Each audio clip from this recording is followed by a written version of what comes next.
આપ જોઈ શકો છો અત્યાર સુધી રાતના વરસાદ ચાલુ થયો છે અત્યારે પણ ચાલુ જ છે, છતાં પણ મારે આજે કામ કરવાનું છે. આજે છત્રી લઈને કામ કરી રહ્યો છું, તમે જોઈ શકો છો. જોરદાર વરસાદ ચાલુ છે સદરપુરમાં. તમે જોઈ શકો છો કે અત્યારે હું છત્રી લઈને ગાડીની પાછળ જ છું. મારે દૂધ ભરવાનું હોય છે. તમે અત્યારે જોઈ શકો છો કે વરસાદ ચાલુ છે. મારી છત્રી કાગડો ના થઈ જાય બસ. આપ જોઈ શકો છો કે આ રસ્તાની અંદર દેખો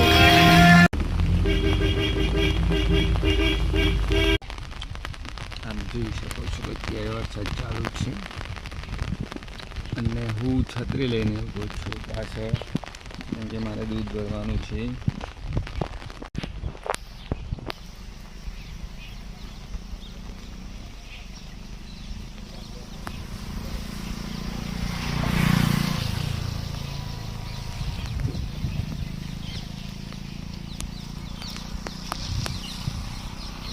આ ભાઈ દૂધ ભરાવા આવી રહ્યા છે. જો